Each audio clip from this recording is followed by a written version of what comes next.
pour ta présence que tu ne cesses de manifester. Et nous te disons merci pour ta grâce. Merci pour la vie.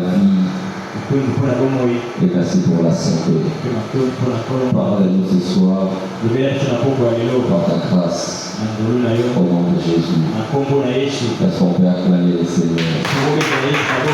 Acclame le Seigneur, acclame. Le Seigneur est merveilleux. David dit, je suis dans la joie. Quand on me dit, allons à la maison de l'Éternel. Vous savez, dans la présence de Dieu, tout se renouvelle. Nous pouvons regarder l'effectif et nous décourager. Mais je veux vous assurer que celle avec Dieu, c'est la majorité. Quand tu es seul avec Dieu, sache que tu es une majorité. Alors ce soir, je suis dans la joie parce que le Saint-Esprit est présent et il est avec nous. Amen. Je bénis le Dieu de mon Père. Et j'ai béni Dieu pour l'homme de Dieu, le prophète Samuel.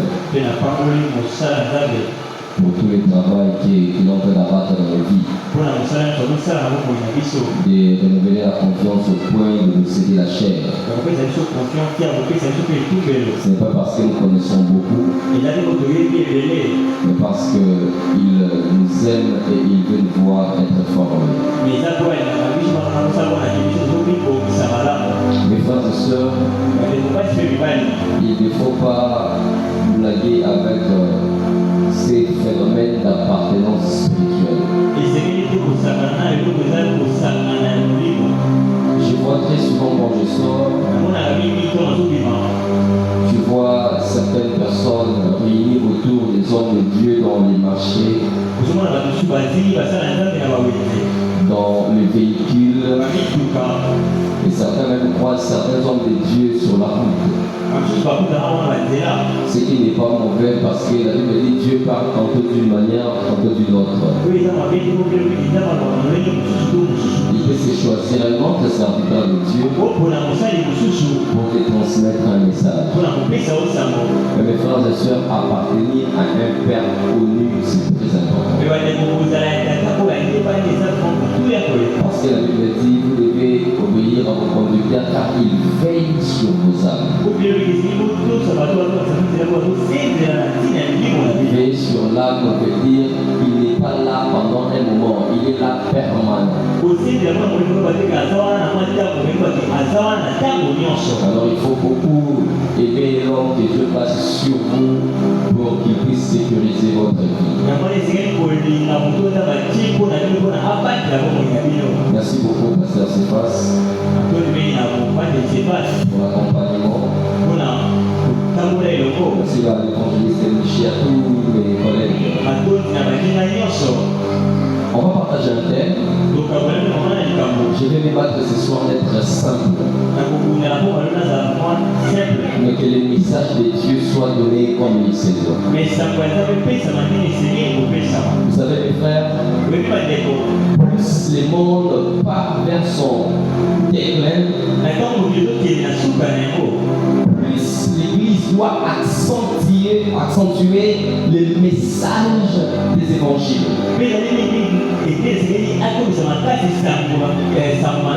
Dieu ne prendra pas les hommes de Dieu qui savent parler. Mais Dieu prendra les hommes de Dieu qui auront enseigné la justice. Et baquer les gens, c'est bien. Faire crier les gens, c'est bien. Faire tomber les gens, c'est bien. Mais est-ce que c'est là l'objectif des ministères que Dieu avait donné?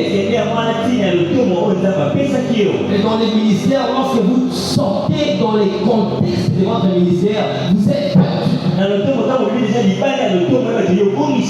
Lorsque vous commencez à enseigner autre chose que avez donné, vous êtes perdu.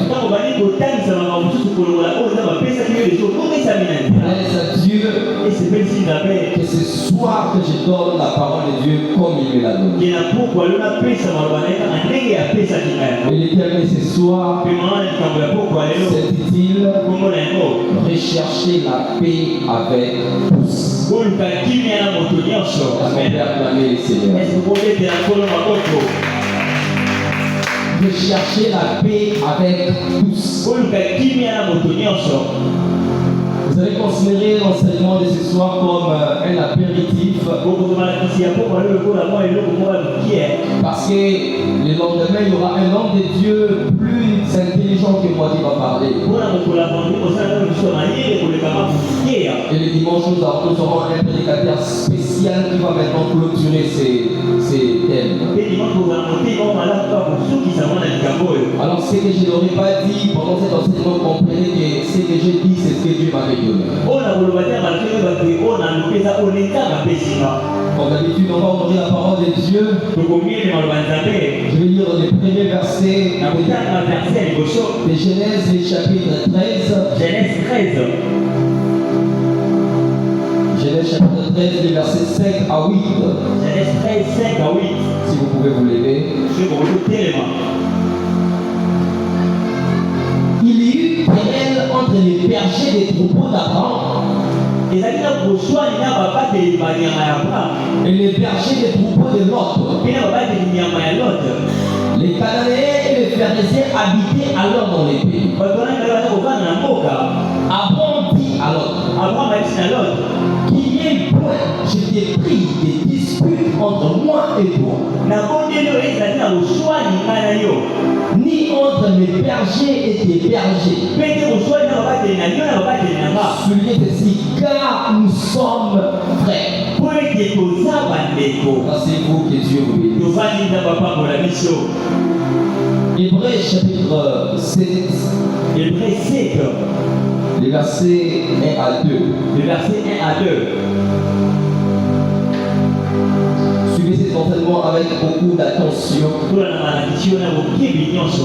Parce que je crois que c'est le message que Dieu nous a donné. En effet,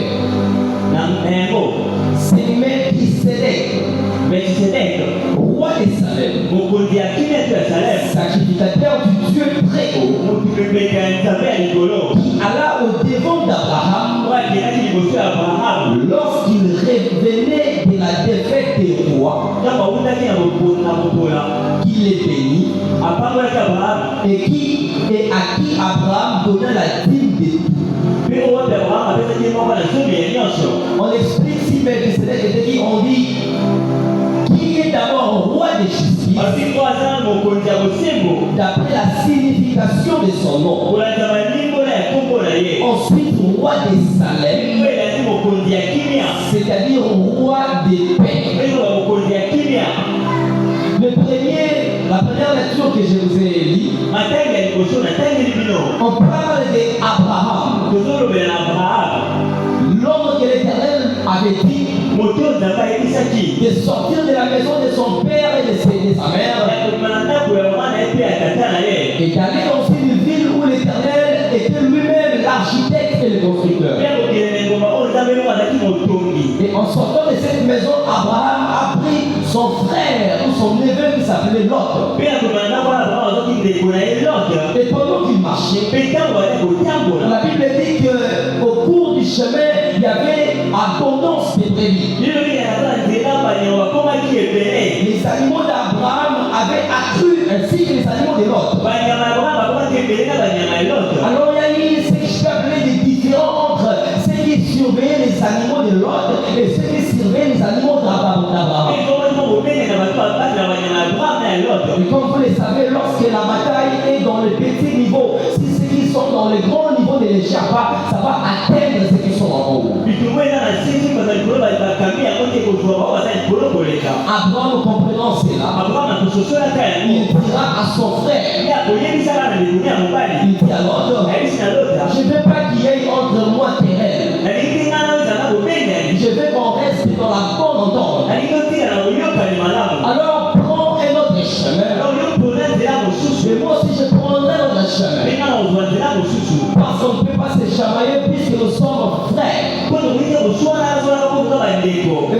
deuxième lecture, c'est la continuité de la première lecture. Lorsque Lot est parti, là où il était parti, il a été menacé au point qu'il était arrêté. Et lorsqu'Abraham a appris qu'on a arrêté son frère, Abraham est rentré pour secourir son frère. Et lorsqu'il revenait de vaincre le roi qui avait arrêté Lot, c'est alors qu'il a croisé la personne qu'on appelle Melchisedec. On dit que Melchisedec veut dire le roi de Salem. Le mot Salem en hébreu se traduit en français comme paix. Ça c'est intéressant. De chercher la paix avec tous. Mes frères et sœurs, lorsque la Bible utilise le verbe rechercher, lorsque la Bible dit rechercher la paix, le dictionnaire dit que le verbe rechercher veut dire tâcher de se procurer, faire l'effort de se procurer. Lorsqu'on dit rechercher la paix, cela veut dire tâcher que vous puissiez avoir cette paix. Rechercher veut dire entreprendre une recherche en continu. C'est pourquoi la Bible dit rechercher premièrement le royaume des cieux. Donc du jour le jour, nous avons le devoir de rechercher le royaume des cieux. Et c'est ce même verbe qui est utilisé dans la poursuite de la paix. On dit, lorsqu'on recherche, on est en train de vouloir obtenir à tout prix ses recherches. Et lorsqu'on dit rechercher, on veut encore dire chercher à nouveau. Ça veut dire je l'avais cherché hier, mais je les recherche encore. Mes frères et sœurs, lorsque vous arrêtez le processus continuel de la recherche de la paix, sachez que c'est la guerre qui vous attend. Pour ceux qui sont arrivés, nous vous saluons au nom de Jésus. Et nous espérons que l'Éternel sait rechercher la paix avec tous. Acclamons le Seigneur. La paix, c'est ce que Dieu veut mettre dans ton cœur. Moi je croyais que tu allais dire Amen. Parce que ça, ce n'était pas la définition. C'était une prophétie. Dieu est en train de vouloir mettre la paix dans ton cœur. Il veut te consoler par rapport à tous ces domaines qui te dérangent. Il a compris que tu es en train de rechercher la paix. Alors il est en train de te rechercher aussi une paix. Bon, c'est la reçoit au nom de Jésus. Le dictionnaire dit que la paix c'est le calme. La paix c'est le repos. Ça veut dire lorsqu'on dit que l'Éternel s'est reposa de son œuvre, on dit que pendant ces jours l'Éternel était sans action. La paix c'est le silence. La paix c'est l'éloignement du bruit. La paix, c'est lorsque chaque chose est placée à sa place. La paix, c'est lorsque chacun est traité à sa juste valeur. C'est ça la paix. Lorsqu'on dit rechercher la paix avec tous, qu'est-ce qu'on peut comprendre par rapport à ces termes tous? Pour tous veut dire tout le monde. Tu voulais juste nous demander de chercher la paix avec tout le monde. C'est verset très important. Les trois objectifs de cet enseignement. Premièrement, c'est arranger les rapports internes entre enfants de Dieu. Premièrement, cet enseignement a pour objectif d'arranger les rapports internes entre enfants de Dieu. Mes frères et sœurs, être enfant enfant de Dieu n'est pas être caché qu'on met sur les polos. Être enfant de Dieu, ce n'est pas le fait de se dire que nous sommes enfants de Dieu. Si on peut s'appeler enfant de Dieu, alors estimons que nous avons Dieu pour Père. Et si nous avons Dieu pour Père, alors que nous sommes de la même famille, alors ça ne se proclame pas seulement, mais ça se vit aussi. Alors, si nous sommes dans un ensemble des personnes qui s'appellent enfants de Dieu, mais qui n'ont pas de rapport entre enfants de Dieu, c'est tout ce qu'on appelle de l'hypocrisie. Si c'est arranger les rapports internes entre enfants de Dieu, mais c'est aussi consolider l'amour fraternel. Mes frères et sœurs, la chrétienté ne se caractérise jamais par les dons spirituels qui trompent. La chrétienté ne se caractérise jamais par les dons spirituels. Comme pour vous dire, il est possible d'exercer un don spirituel sans pour autant être chrétien. Il est possible d'exercer un don spirituel sans pour autant avoir l'alliance avec Dieu. Comme pour eux, l'Éternel était parvenu à parler par un âne. L'âne a parlé à Balaam. Il a prophétisé sur Balaam par rapport aux choses qui étaient devant Balaam. Deuxièmement, l'Éternel était capable de parler aux hommes comme Nebuchadnezzar, un homme sans alliance avec Dieu, mais que l'Éternel est parvenu à parler. La chrétienté ne se caractérise pas par les dons spirituels. Il y a beaucoup d'hommes qui prêchent, beaucoup d'hommes qui prophétisent, mais qui ne sont pas les chrétiens. Rassurez-vous, ils ne sont pas les chrétiens. Il est possible que tu sois chanteur de Dieu, que tu sois prédicateur, que tu sois je ne sais qui, mais que tu ne sois pas chrétien. Lorsque j'essaierai en train de vous parler des choses pas dans la Bible, faites-moi signe, je vais descendre. Mais tant que la Bible sera la base de cet enseignement, je vais dire ce que Dieu me demande. Consolider l'amour fraternel, mais aussi changer notre optique l'un envers l'autre. C'est que le diable a bousillé dans la chrétienté. Et surtout aujourd'hui, c'est la manière dont je regarde mon frère. Je suis passé que vos Bibles vous disent. Moi, ma Bible me dit ceci. Que l'humilité vous fasse regarder vos prochains comme étant au-dessus de vous-même. Il ne peut avoir cette optique que la personne qui a de l'amour dans le cœur. Et lorsqu'il y a des bons rapports entre enfants de Dieu, c'est alors que je payerai de tous les prix pour avoir la paix que je recherche. Et bien l'autre avait manifesté de l'impolitesse notoire.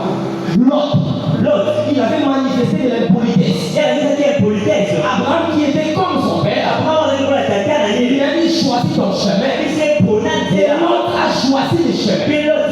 C'était la prétention. Mais malgré cette impolitesse, Abraham privilégiait plus la relation fraternelle. Il dit je ne veux pas qu'il y ait querelle entre toi et moi. Pourquoi?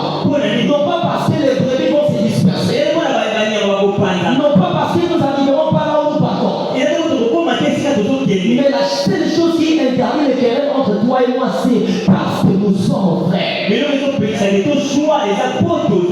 Cette relation-là ne permet pas que je me lève devant toi pour t'insulter. Mes frères et sœurs, est-ce que nous sommes des chrétiens? soeur, mon frère. Et dans Jean le chapitre 13, verset 34, Jésus dit, pour que le monde comprenne que vous êtes amour, je vous donne la paix. Je vous donne ma paix. Il est aberrant de remarquer aujourd'hui les chrétiens devenir les agents contre la paix.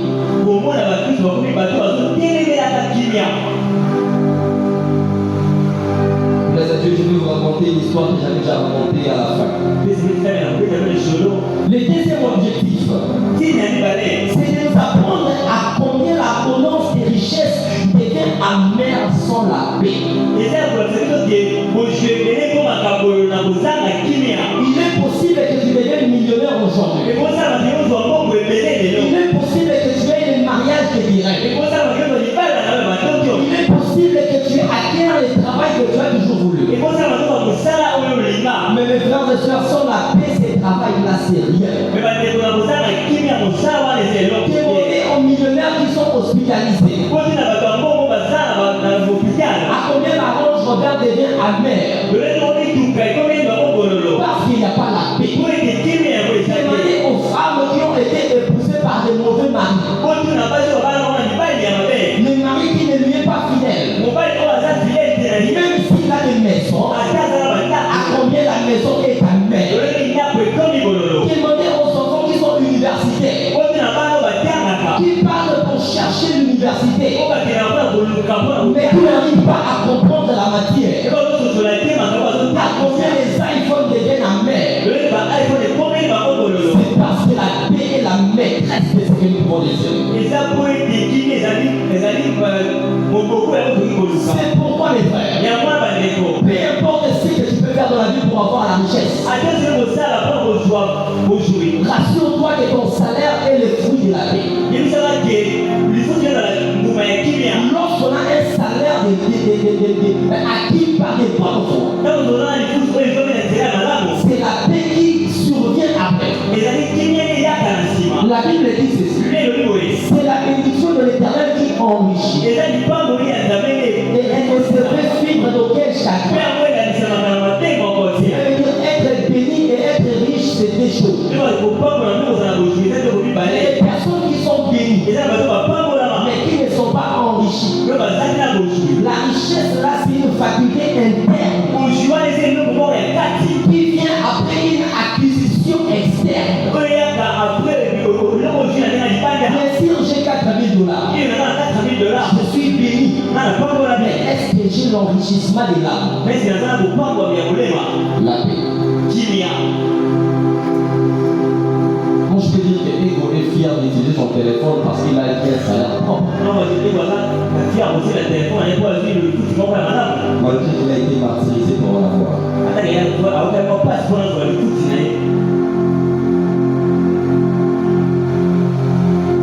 Et dans Luc, le chapitre 10, les versets 5 à 7, Jésus parla à ses disciples là où ils sont traînés pour évangéliser. Tous d'abord dans cette maison que la paix du Seigneur soit avec vous. S'il y a là un enfant de paix, cette paix là va rentrer vers vous. La paix là va rentrer vers vous. Même Jésus mise sur la paix pour envoyer les gens.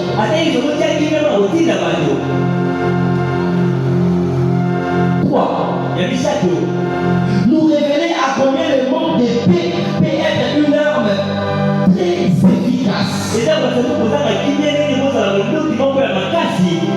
pour les diables, mais contre les chrétiens, pour déstabiliser une assemblée. Les diables ont besoin juste d'enlever la paix. Lorsqu'il n'y a pas la paix entre les enfants de Dieu, c'est alors que tout le monde est porté sur ce qu'il peut faire.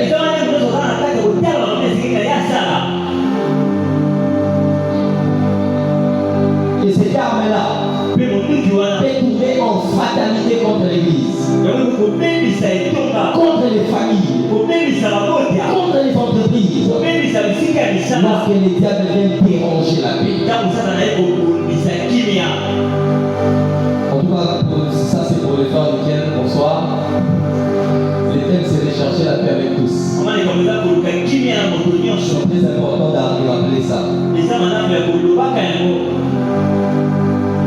vous arrivez à l'université, vous trouvez les conseils en train de parler, le réflexe serait de dire si j'ai pas l'idée.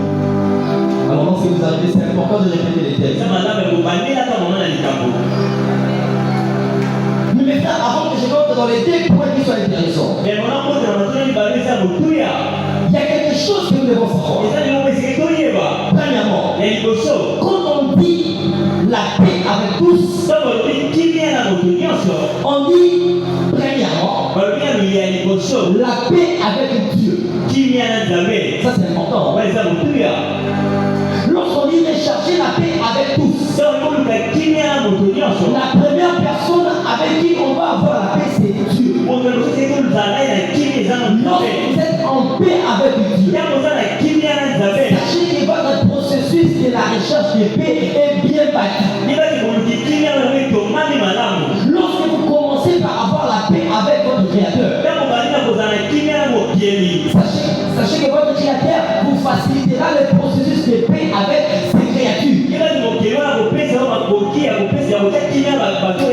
Nous avons difficile à avoir la paix avec les créatures parce que nous avons la guerre avec les créateurs. Est-ce que quelqu'un me comprend? C'est pourquoi lorsqu'on dit de chercher la paix avec tous, la première des personnes à rechercher la paix avec c'est Dieu. Et lorsque vous voulez chercher la paix avec Dieu, sachez que vous voulez assurer votre vie. Vous voulez mettre en bien votre vie. Mes frères et sœurs, quand j'ai dit qu'il faut rechercher la paix avec Dieu, ça veut dire qu'il est possible d'être en guerre avec Dieu. À ceux qui négligent Dieu, sachez qu'il est possible d'être en guerre avec lui. Alors comment faire pour devenir entrer en guerre avec Dieu? C'est lorsque vous allez toucher ce qu'on ne touche pas, mais ce qui appartient à Dieu. Il y a des choses auprès de Dieu. Donc lorsque vous les touchez sans sa permission, vous entrez directement en guerre avec Dieu. Pharaon était entré en guerre avec Dieu parce qu'il avait touché ce qu'on ne touche pas. Lorsque l'Éternel est apparu à Moïse, il lui a dit ceci: toi Moïse, tu ne connais pas l'origine des Israélites. Parce que depuis que tu avais moins de 2 ans, tu avais quitté Israël. Tu avais quitté le côté des Hébreux. Tu es allé évoluer vers les Égyptiens. Alors Moïse, je vais t'expliquer ce que c'est Israël. Israël, c'est mon premier. Israël, c'est mon fils chéri. Sur la terre, je n'ai pas d'autre enfant qu'Israël. Écoutez-moi s'il vous plaît. Au monde, nous avons des serviteurs de Dieu. Nous avons des enfants de Dieu. Nous avons la créature de Dieu. Lorsque vous ne comprenez pas ces 3 choses, ou ces 3 catégories, vous risquerez de croire que sur la terre, tout le monde est pareil.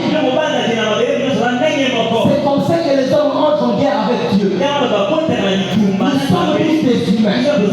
Mais il faut savoir que tous les vases ne sont pas traités de la même manière dans la maison royale. Il y a des vases d'or que le roi n'aime pas qu'on touche. Pharaon avait touché au vase d'honneur de Dieu.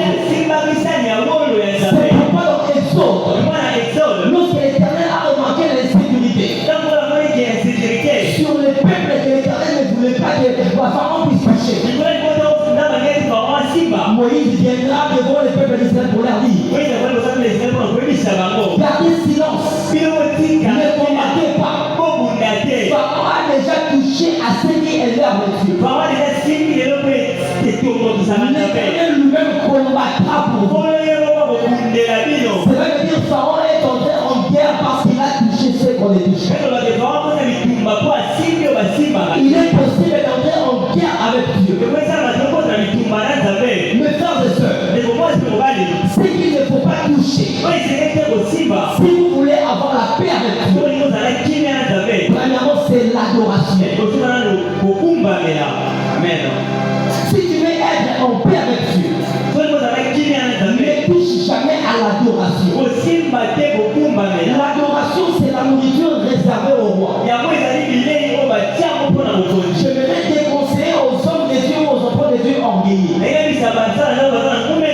Lorsque les hommes vous élèvent, sachez que vous êtes en train de manger la nourriture du roi.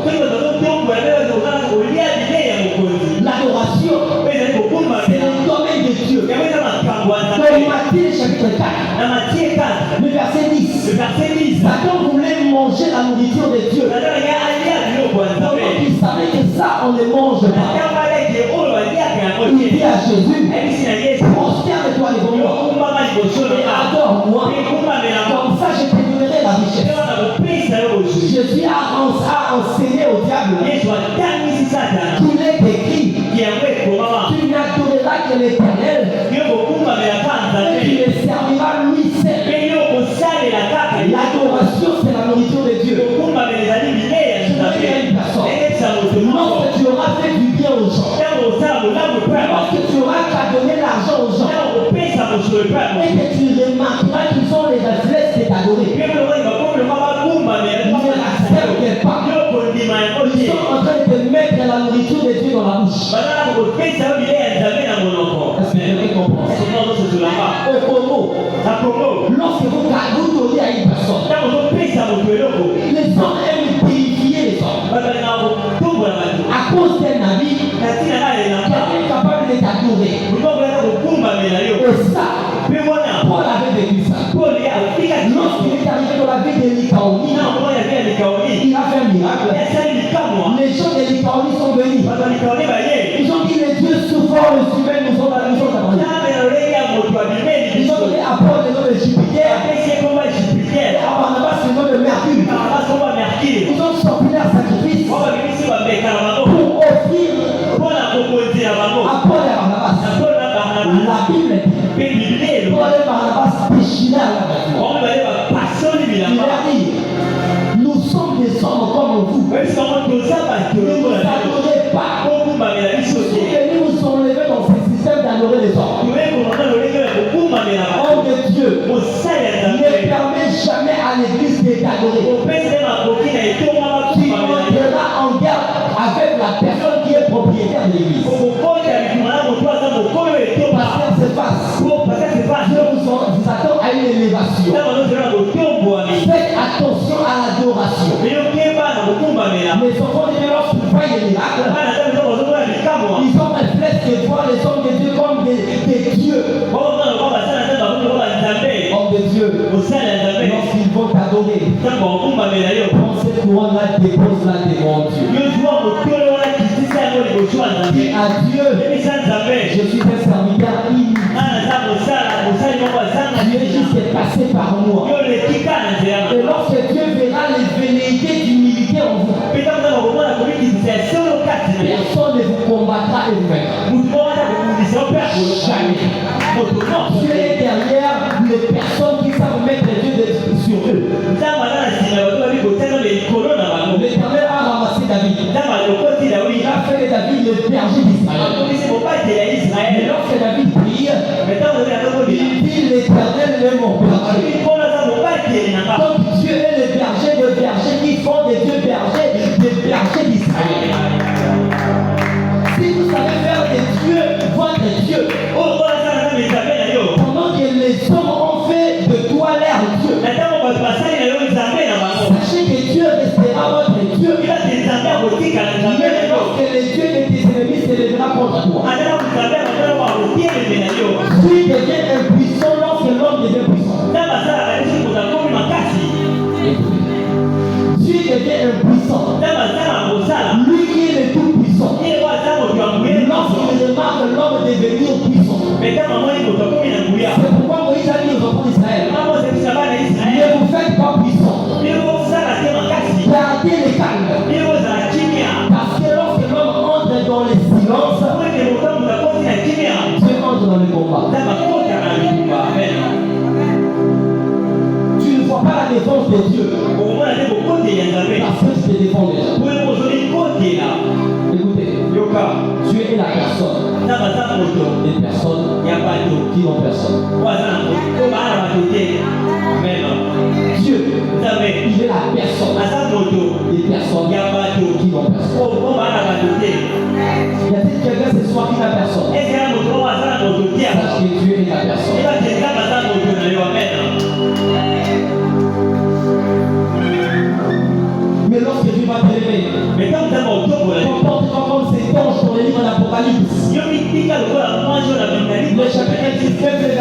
à 10. Après qu'il a ouvert les yeux des gens, il a une chance à Jéhovah. Il a voulu adorer. Et c'est comme je lui dis, s'il te plaît, ne m'adore pas. Adore Dieu. Écoutez, cher homme de Dieu, les secrets qui ouvrent les domaines prophétiques, c'est lorsque tu apprends aux hommes de dépendre à Dieu. Lorsque tu apprends aux hommes de regarder Dieu et non toi. Dieu apprendra aux hommes maintenant de te regarder. On ne te met pas là parce que tu veux qu'on te mette là et tu travailles pour qu'on te mette là. Lorsque tu prends le regard des hommes, tu le fixes vers Dieu. Dieu prendra son regard, il le fixera vers toi. Et les hommes verront Dieu par toi. Est-ce que quelqu'un me comprend? C'est pourquoi moi je lui ai dit, adore Dieu. Car l'adoration à Dieu, c'est l'esprit des prophéties. La prophétie est gâtée en toi depuis que tu as perdu l'adoration. Écoutez, les domaines qui activent rapidement la prophétie dans un prophète, c'est lorsqu'il a adoré Dieu. Il y a des choses qui activent rapidement les prophétiques. C'est l'adoration à Dieu et l'intercession pour les autres. C'est lui qui apprend à parler à Dieu les choses des autres. Dieu apprendra à lui parler les choses des autres. Écoutez, si tu veux devenir prophète, ne montre pas toi même pour chercher l'onction. Déjà c'est un intercesseur. Écoutez, si je sais parler des problèmes à Dieu, Dieu saura me parler des solutions. C'est ça l'intercession. Être au milieu entre Dieu et les hommes. Parler de ce qui concerne les hommes à Dieu. Prendre ce qui concerne les hommes chez Dieu pour les amener. C'est ça Moïse. Et c'est ça même l'essence du mot paraclet. On appelle les Saint-Esprit paraclet parce qu'il comprend les langages et des hommes et des dieux. Il interprète les langages des dieux aux hommes et il prend la faiblesse des hommes comme prière et amener vers Dieu. Si tu veux ouvrir la prophétie, désactive-toi des problèmes, parle à Dieu des problèmes des autres. Je dis c'est les beaucoup partout. Que je sois dans ce que je dois dire. L'adoration, ne touchez jamais à ça. Dès lors que vous touchez à l'adoration réservée à Dieu, sachez que vous êtes créé un très sérieux problème. Lorsque les hommes commencent déjà à vous déifier, toi tu es plus que eux, tu as déjà un problème avec eux. Mais si on ne doit pas toucher à l'adoration, comment il y aura l'adoration sans pour autant avoir l'adorateur? Donc si on ne touche pas à l'adoration, n'essayez jamais de combattre l'adorateur. L'adorateur, c'est la paix. Écoutez, on dit ici de chercher la paix avec tous. Si Dieu a engagé les humains dans la recherche de la paix, sachez que Dieu est à la recherche des adorateurs. Donc Dieu, il est en train de rechercher les adorateurs. Imagine qu'il en trouve deux. Il continue sa recherche. Et toi tu viens combattre l'adorateur. Moi je m'étonne. À combien les hommes combattent les adorateurs? On ne touche jamais un adorateur. Et donc il se répand dans son cœur devant Dieu. Et donc il se regarde malgré ses crânes, il se dit, si Dieu est plus grand que moi. David a été appelé homme selon les cœurs de Dieu.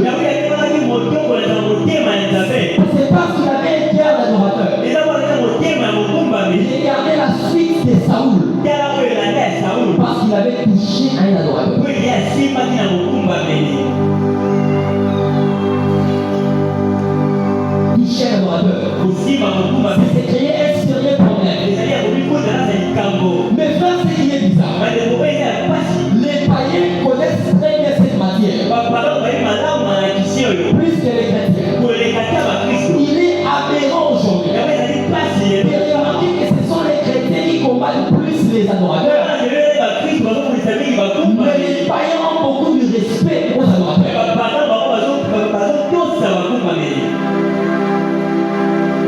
Gamaliel l'a expliqué. Il a dit à ses contemporains. Mes amis, venez. On a beaucoup combattu ces gens. Mais s'il vous plaît, arrêtons. Si c'est bien vrai de Dieu, personne ne peut aller dire. Il a juste pour dire, ne prenez pas le risque d'avoir combattu contre Dieu. Donc lorsqu'on voulait arrêter Pierre, on combattait Dieu. Je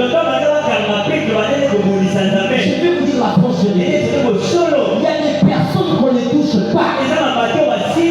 Même si tu es expérimenté dans la sorcellerie, lui là, on ne l'attaque pas. Quand tu l'attaques, tu touches à la prunelle de l'œil de Dieu.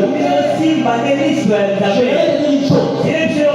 Apprends à devenir adorateur. Tu te feras la prunelle de l'œil de Dieu. Du coup, celui qui te touche à la partie sensible de Dieu.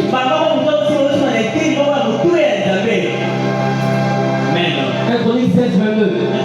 Ne touchez pas à mes ouais. Parce que ce sont des hommes qui me servent. Si tu veux la paix, commence par chercher à devant Dieu. Ce n'est pas seulement la paix à chercher avec Dieu. Ce n'est pas la paix à chercher, c'est pas avec Dieu. Deuxièmement, c'est la paix à chercher entre prochains. Regardez à combien il n'y a pas la paix entre enfants de Dieu. Ce qui est bizarre, les enfants de la même maison se chamaillent entre eux. Les enfants de la même maison se calomnient entre eux. C'est bizarre.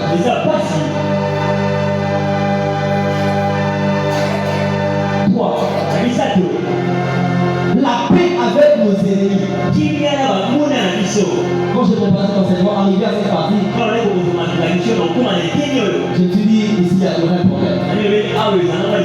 Comment les pasteurs nous disent de chercher la paix avec les ennemis? Mon ennemi, il m'a dit que je ne voyagerai pas.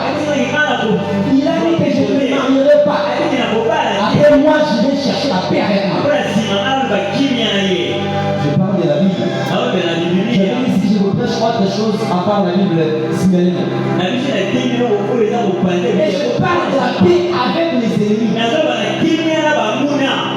Dieu ne nous a pas envoyés pour avoir la guerre avec nos ennemis.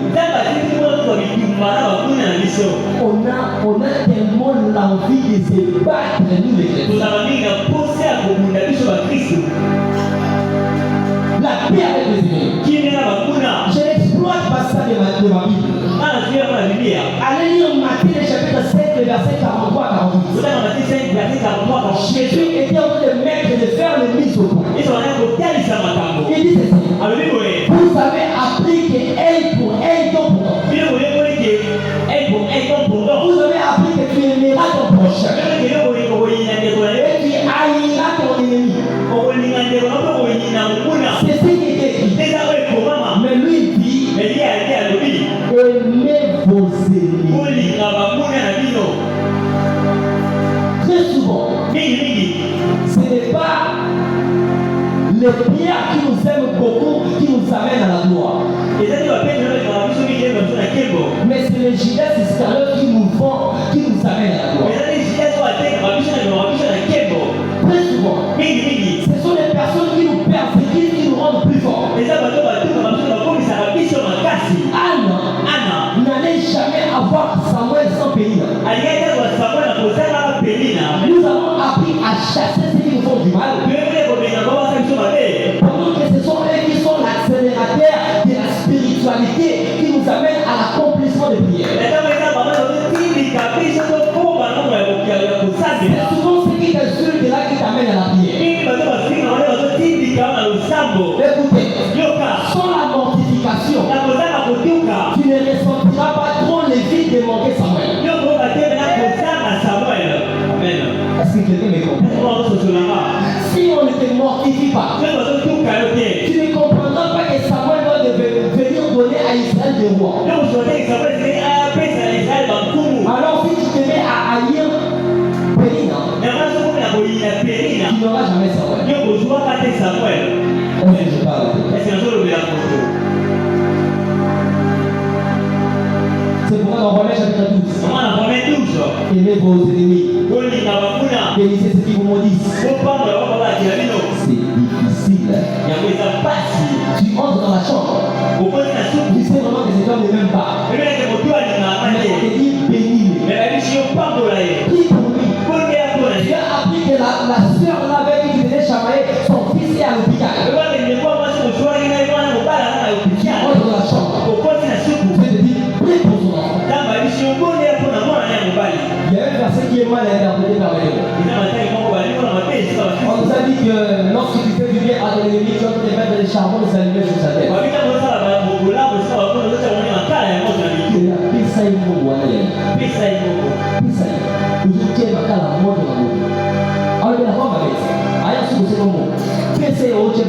Non, ça n'a pas ce sens-là. Ce n'est pas ça. En Israël, en ces temps-là, il y avait difficulté d'avoir les feux. Allumer pour préparer. Si vous connaissez l'âge de la terre taillée, polie, l'âge des métaux, tous ces trucs-là. Alors il y avait quelqu'un qui s'est battu pour allumer son feu lui-même en aiguisant les fers. Et lorsqu'il avait son feu pour préparer, ça lui prenait beaucoup de temps pour allumer juste les feux. Alors, si son voisin de loin vient auprès de lui pour lui demander du feu, malgré qu'il ne t'avait pas aidé, donne-lui le feu, donne-lui un peu de braise, on appelle ça les charbons allumés. Il met sur son bras de haut. Donc ne lui dis pas, ne lui rappelle pas que je ne m'avais pas aidé, non. Il te voyait pendant qu'il souffrait, mais il ne t'a pas aidé. Mais ne lui retourne pas ce qu'il t'a fait. Aide-les tranquillement. Et les signes de bon voisinage en Israël consistaient à prendre les braseros et placer sur la tête de son voisin.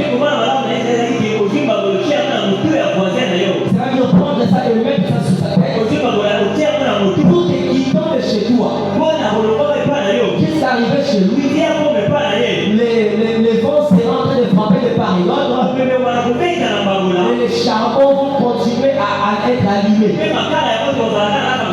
Mais lorsqu'il sera en train de partir, il va se dire c'est moi qui étais méchant.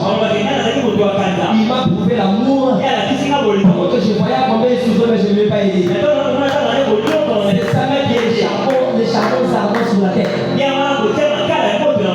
C'est comme si tu as fait un acte d'amour mais qui parle et culpabiliser et lui enseigner l'aider à approcher. Mais quand on dit que je me dis on parle de quoi? Vous voyez comment c'est facile, on a difficilisé ça.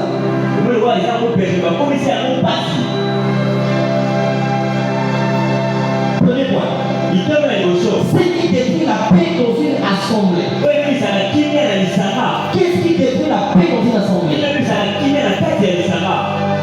Quand je parle d'assemblée, je parle de l'église locale, je parle de l'église corps du Christ, je parle de nos familles, je parle de partout les autres personnes.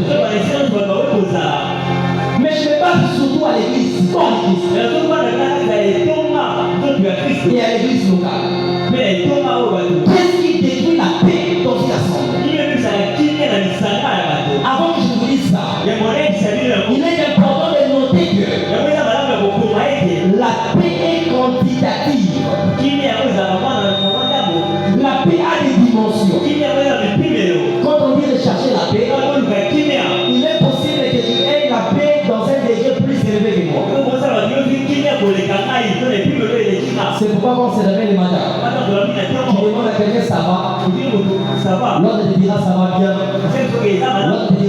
très bien. Lorsqu'un te dira ça va mieux, et l'autre te dira ça va un peu, et l'autre te dira ça ne va pas.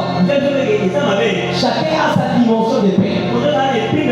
C'est pourquoi la Bible dit, mon fils observe mes préceptes, car il augmentera ta paix. Cela veut dire la paix peut augmenter. L'apôtre Jean dit, je veux que vous prospériez à tous égards. Sois en bonne santé, comme prospère l'état de ton âme. C'est-à-dire que si ton âme est prospère, mais ton corps n'est pas prospère, tu peux avoir la paix, mais dans une quantité un peu limitée. Des choses qui détruisent la paix dans une assemblée. Écoutez-moi très bien. La première, c'est la gestion et la digestion des deux domaines. Il faut que les hommes spirituels m'écoutent. Parmi les choses qui détruisent la paix dans une assemblée, c'est la gestion et la digestion des deux domaines. Premièrement, c'est la montée en puissance. Je veux dire ta montée en puissance et la perte de vitesse des autres. Quand tu montes en puissance, quand tu montes dans ce que tu fais, la Bible dit, mon serviteur prospérera, il montera. Mais quand tu montes en puissance, et qu'à côté de toi il y a quelqu'un qui descend en vitesse, comment tu gères ta montée en puissance? La guerre entre dans une assemblée lorsqu'on ne sait pas gérer notre montée en puissance. S'il y a la guerre à l'église lors du Christ, parce que les leaders ne savent pas gérer leur montée en puissance. Écoute-moi, Dieu ne t'élève pas en punissant l'autre. Est-ce que quelqu'un me comprend?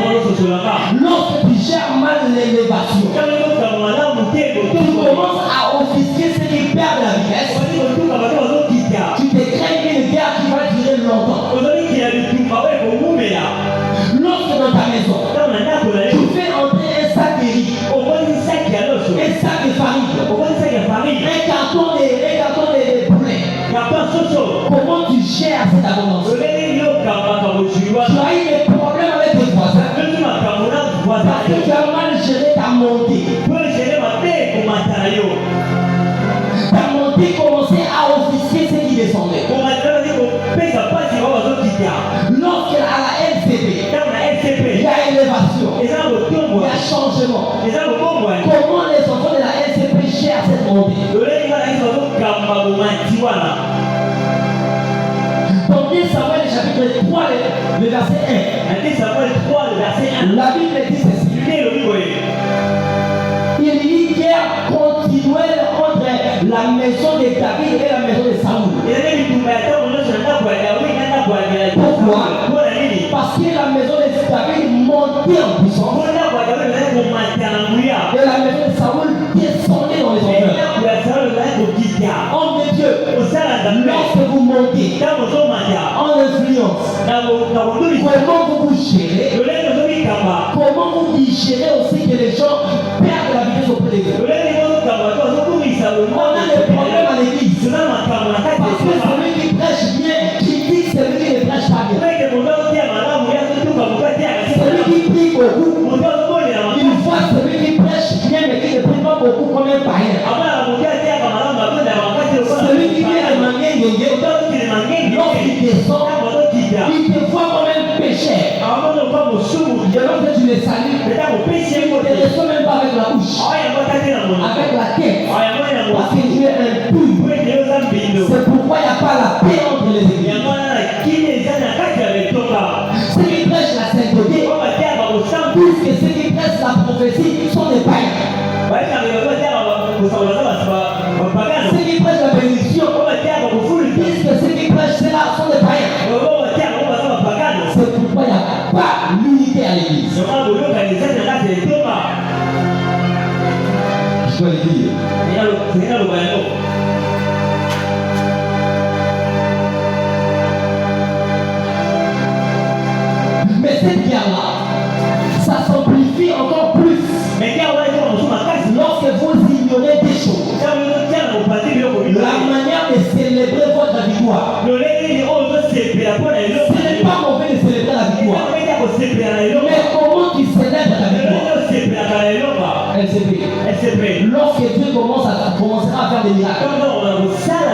Tu ne te mettras pas à dire qu'il y a Dieu qui est ici, pas là-bas.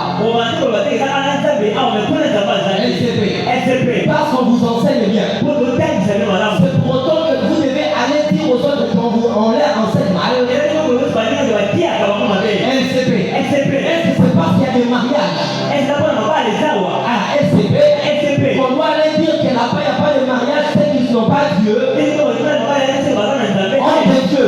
Parce que Dieu t'utilise. C'est vrai que Dieu qui a quitté tous les hommes et Dieu dit comment nous gérons notre montée en puissance? Cela garantira la paix ou la guerre qui peut venir. Les ennemis sont entrés au conflit. Parce que les gens ne savent pas célébrer leur montée en puissance. Si Dieu fait le miracle par nous, c'est pour le bonheur. Si Dieu fait des prodiges, bénissez Dieu. Ne vous mettez pas à critiquer les autres. Comme ça, vous n'aurez jamais la paix.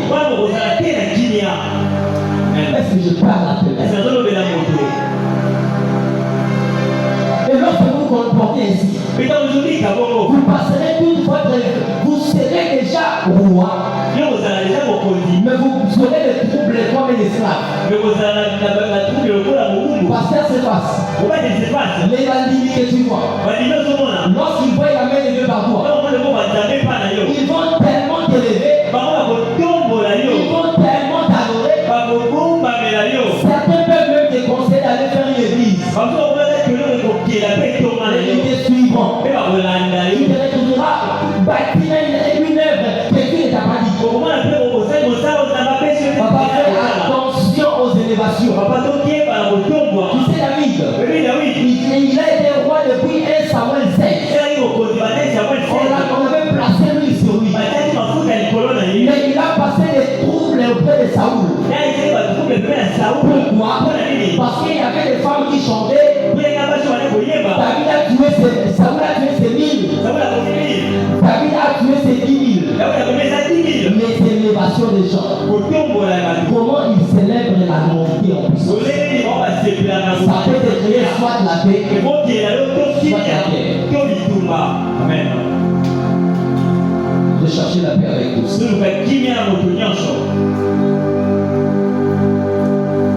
Comment tu les célèbres? On aime beaucoup parler. Tu as un travail. Tu sais que dans ton entourage, il n'y a pas de gens qui ont des travail. Tu sais qu'il y a certains témoignages, quand tu les donnes au mauvais moment, ça dérange les autres. Tu as donné pour le moment. Bénis dans ta chambre. Ils ont donné un diamant dans ta boule. Tous ceux qui ont été semaine. Aussi, le diamant, il y a 4 carats. On va dire, mais pourquoi? Puis, c'est là où on est bien fait. On s'est fait l'autre bout de la mission. Donc, on fait la niveau, on va y aller dans la nuit à pays. Mais comment on célèbre? Quand je te dis ne parle pas. Il sait, c'est lorsque quelqu'un te dit ne parle pas. Il a vu ce qui sortira après que tu vas parler.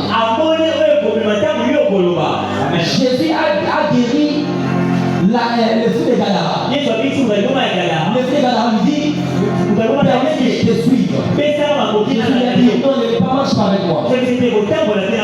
Va dans ta maison.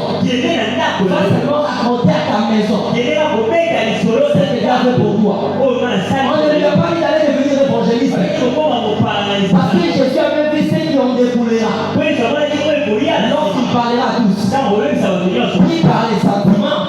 La Bible a dit qu'il est allé publier ça au Décapole. Il est parti parler. La Bible a dit qu'il lit de l'étonnement. Toi, tu crois que Dieu fait des miracles pour que les gens s'étonnent? Il savait que quand tu leur as parlé, les gens vont seulement s'étonner, il n'y aura pas de conversion. Il avait dépendu de parler. Parfois, on aime parler juste pour que les gens s'étonnent. Comme à la solo. Tu l'as dit, ne parle pas. Tu veux tellement que les gens voient ici que tu es venu. Tu parles. Du coup, ça se crée seulement de l'étonnement. Ça l'amène des guerres. quelqu'un me comprend? Est-ce que vous pensez sur la part?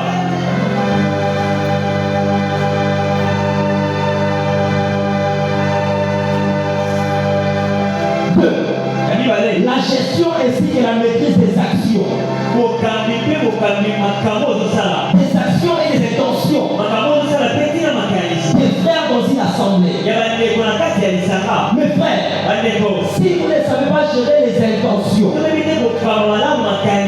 actions des gens, vous aurez beaucoup de guerres dans l'église. Et dans ces domaines, premièrement, il faut apprendre à gérer les rapports. Deuxièmement, le mensonge. Si vous savez gérer ces choses, les rapports et les mensonges, vous allez voir la paix avec Dieu. Mais les gens qui sont forts au rapport, lui, il est doué lorsqu'il parle des rapports. Il se sent bien. Et très souvent dans les églises, ceux qui apportent les rapports au Père, ce sont les enfants que le Père témoigne d'un amour assez particulier. Je sais de quoi je parle. Ceux qui aiment beaucoup rapporter, ce sont les enfants que le Père aime beaucoup là. Les enfants que le Père rapproche beaucoup là. Lorsque le Père lui témoigne l'amour, lui il est content, il ouvre la bouche, il commence à rapporter. D'ailleurs, grâce avait fait ceci. Ça, j'appelle ça les viris des enfants de Jacob. Dans la maison de Jacob, il y avait un enfant que Jacob aimait beaucoup. Il s'appelait Joseph. Pour lui dire vraiment qu'il l'aimait, il a fabriqué une tunique de plusieurs couleurs. Je vais ouvrir une parenthèse. Parfois les guerres entre frères viennent auprès des pères. Papa, si tu m'aimes beaucoup, ne le dis pas à tout le monde. Ne me fais pas des cadeaux assez particuliers en public. Tu risqueras de me créer des guerres. Je sentais que je devais dire ça. Dans le thème, on peut lui battre par la profession. Dans le pasteur, c'est pas sport, ça a mis mon calme. Amen. Papa, dans le livre, voilà. Très souvent, lorsqu'on fait des dons à l'enfant, la tunique de plusieurs couleurs, l'enfant se permet de faire tout. La Bible dit Joseph, il partait qu'il vivait avec les enfants des îles et de Bila. Et pendant que les enfants parlaient sur leur père, je m'imagine un père ricain en train de dire à Judas, est-ce que tu connais l'histoire de papa? Papa, il était un problème. Lorsqu'il grandissait, on appelait Jacob. Mon voleur. D'ailleurs, il avait volé la bénédiction de son frère. Lorsque je n'ai pas écouté ça, papa est, tu sais quoi? Il est arrivé à dire à Judas, et toi tu veux voler. Papa lui dit, félicitations mon fils. Bon boulot. Si tu continues à faire ça, tu vas te retrouver dans la caverne. Même si c'est ta destinée, sache au moins que tu passeras une semaine sans manger. Est-ce que quelqu'un est bon? Et quand il n'a pas de boulot, la primature il y a Égypte, bien sûr, on est dans la Makala. Ok, la primature est dans la Makala. Il sait rapporter des choses. Parce que papa témoignait d'un amour particulier. Papa a montré qu'il aimait l'enfant. Ça, je retrouve ça aussi dans la maison de Noé. Les enfants qui aiment que les pères les aiment beaucoup plus que les autres. Il y a eu quelque chose qui s'est fait dans la maison de Noé. Après que Noé est sorti lâche, il a commencé à cultiver la vigne. Il a mangé le fruit de la vigne. Il s'est enivré. Arrête-toi t'enivrer. Au lieu de s'arrêter à s'enivrer, il s'est dénudé. Il a enlevé les habits. Il est devenu nu. L'enfant a vu. Il s'appelait Cam. Lorsque Cam a vu, il est allé dire à ses frères, j'ai vu l'identité de papa. C'est une une bêtise. C'est papa qui a provoqué. Lorsque Japheth et Sem ont écouté, en bons enfants, étant des bons enfants, ils ont amené les pailles. Ils ont couvert leur père. Des bons enfants. Mais ils sont tombés aussi. Qui avait accusé Cam auprès de Noé? Ce n'était pas leur mère. Parce que si leur mère était là, personne n'allait voir la vérité de Noé. Est-ce que c'est bon? Si les enfants ont mis la vérité, et que les enfants sont venus se nourrir le père, ça de la mère n'était pas. Après l'ivresse, Japheth et Sem sont venus. Papa, d'ailleurs, Cam avait vu ta dignité. Pourquoi vous êtes venus rapporter? Juste parce que vous avez fait du bien à papa. Et papa aussi est tombé dans l'erreur. Maudit soit Canaan. Comment tu peux mourir? Papa, ce que l'enfant a fait, c'était une erreur corrigible. Parce qu'il n'oublie pas que Cam a passé toute sa jeunesse construisant une arche qui n'avait pas écouté Dieu. Il est en train d'aider ta mission, mais à cause d'une erreur corrigeable, tu les maudis. Combien de gens sont maudits parce que leur frère était allé rapporter des nouvelles au père? Les pères sont pourtant écoutés les deux côtés à maudit. Et lorsqu'on maudit l'autre, on est bénissant. Sache que tu as eu une bénédiction pirate. Parce que Dieu reste juge. La Bible dit ceci. Autant l'oiseau vole, l'hirondelle s'évade, la malédiction sans cause et sans effet. Citez-moi le nom de l'un des enfants de Sem ou Japheth. Il n'existe pas. Mais la Bible dit qu'Abraham était allé habiter dans les pays de Canaan qui étaient maudits. Et lorsque l'Éternel faisait sortir les enfants d'Israël en Égypte, il les amenait où? Tu vas chercher la malédiction pour l'autre. En allant remportant des choses, et ça a tourné en bien pour lui. De chercher la paix avec lui. 2. C'est le mensonge. Je termine déjà. Le mensonge. Je parle aussi des mensonges du type enfant de Jacob. La maison de Jacob avait des choses. Il n'y avait pas seulement les rapporteurs, mais il y avait aussi les menteurs. Lorsque Joseph était tombé dans l'erreur de rapporter les messages, les frères de Joseph étaient dans l'erreur des menteurs. Il faut beaucoup faire attention aux mensonges du type enfant de Jacob. C'est le genre de mensonge qui peut te faire passer 20 ans dans les deuils, plairant celui qui est vivant. Est-ce que je peux répéter? Le mensonge du type enfant de Jacob, tu passeras 20 ans en train de plairer quelqu'un qui n'est pas bon. Les enfants de Jacob se sont réunis. Ils sont allés chercher Joseph dans la caverne. Ils n'ont pas trouvé Joseph. Ils ont pris sa tunique. Ils ont trempé ça dans les sangs. Ils ne sont pas partis déposer à la paix. Parce que leur père était prophète. Les prophètes peuvent détecter les mensonges par des yeux.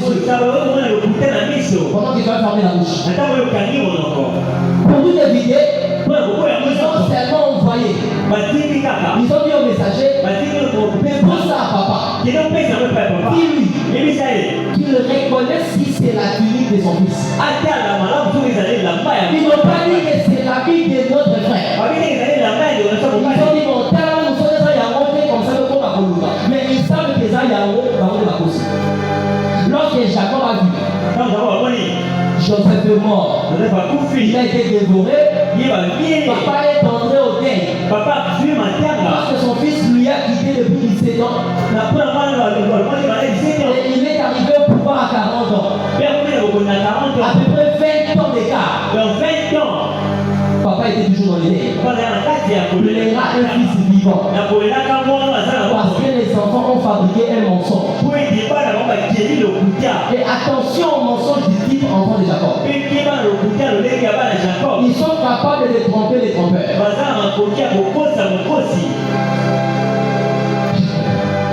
Est-ce que quelqu'un me comprend?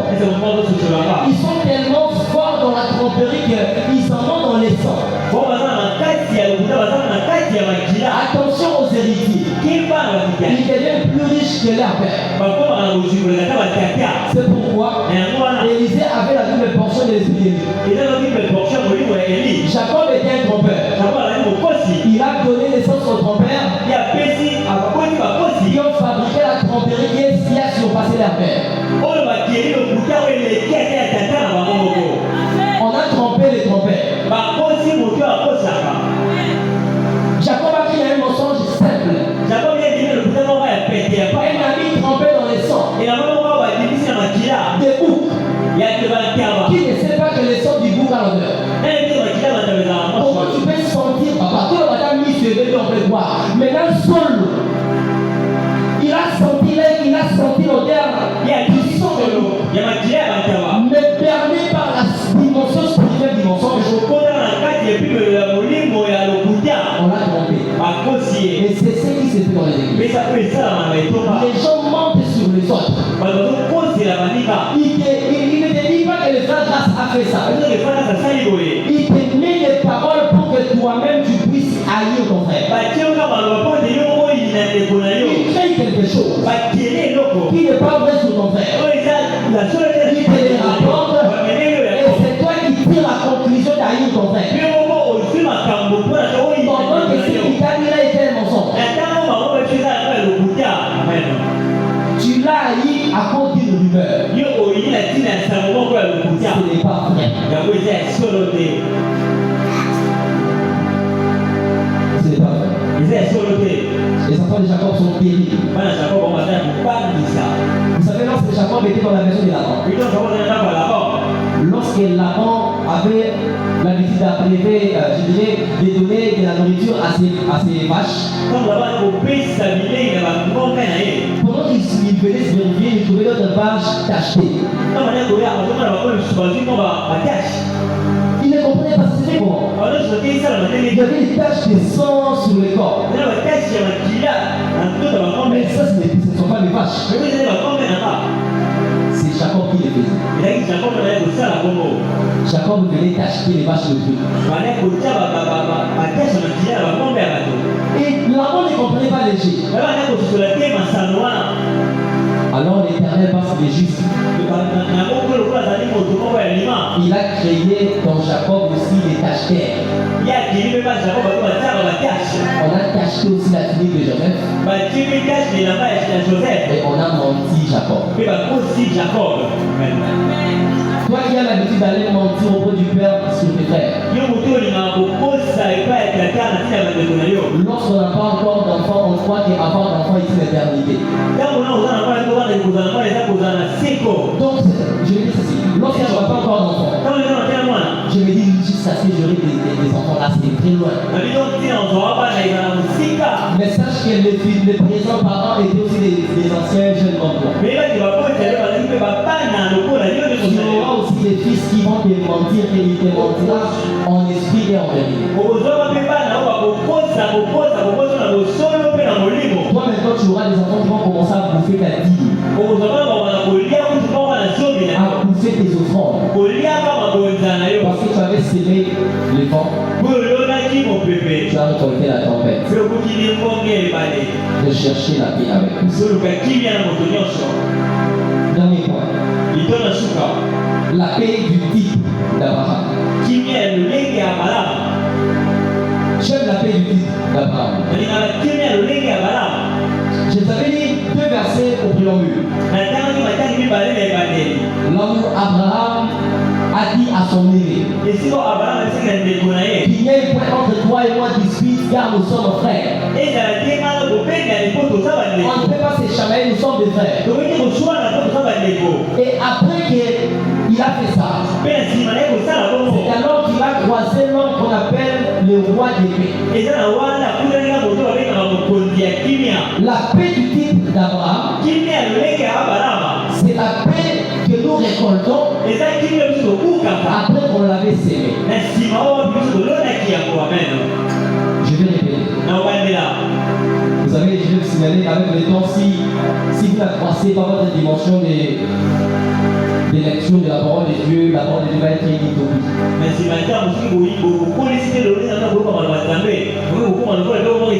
On doit grandir en maturité. Abraham venait de s'aimer la paix avec l'autre. C'est pourquoi il a croisé les rois d'épée.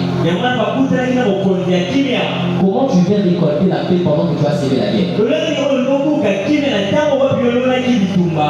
Abraham a dit à son cousin, je ne veux pas qu'il y ait des guerres entre toi et moi, parce que nous sommes frères.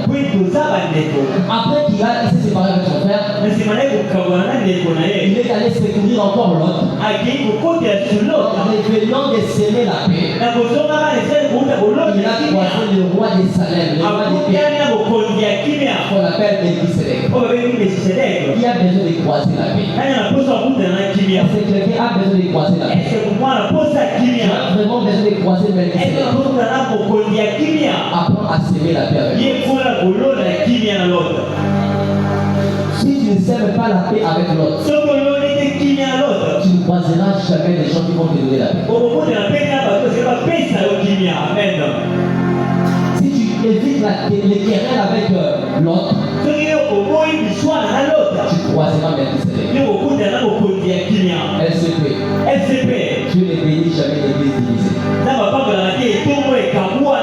Jamais. Vous allez tournoyer Aaron. Et Dieu va sélectionner certaines figures, il va les élever. Dieu bénit une église qui a de l'amour. L'amour ne soupçonne point du mal. L'amour ne détruit point l'autre. Tu n'as pas besoin de m'éteindre pour que je brille. Tu as besoin de briller avec l'amour. Le samedi passé, Dieu m'avait montré quelque chose pour maman. La nuit pendant que je dormais, Dieu me demandait de vous dire ceci. J'allais même le dire le dimanche quand j'ai prêché, mais l'esprit m'avait fermé la bouche, je n'ai pas compris. Il devait beaucoup éviter les querelles avec les gens. Ils vont vraiment des provoquer. Ça proviendra de partout. Les gens vont commencer à vous chercher des dossiers pour que vous ayez querelle. Évitez ça et toutes les manières. À tout prix. Il faudra ne pas fréquenter certaines personnes dès les fêtes. L'État devait ouvrir la porte du deuil dans votre maison. Passons par les querelles. Évitez même chez vous à la maison. Évitez même chez vous à la maison. Toutes les incompréhensions. Essayez de les éteindre. Et s'il faut payer le prix du silence, payez. Ça va être salvateur. Ça va sauver beaucoup de gens. L'invité de pasteur se passe. Il va nous amener à une courte prière. Surtout qui va viser au cœur. Afin que Dieu sème l'amour. Sans l'amour, nous sommes dispersés. Sans l'amour, l'église ne grandit jamais. Lorsque Dieu commence à bénir l'autre, ça crée de la jalousie chez l'autre, on ne va jamais évoluer.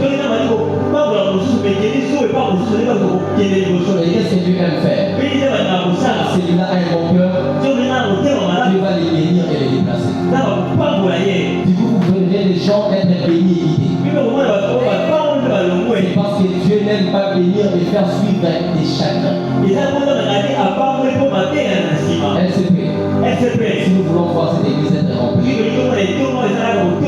dirais pas comme un ministère profane des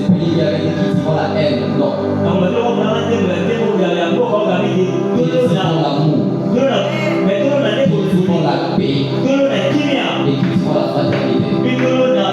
Je t'en prie, papa. Laisse ton bébé s'il te plaît.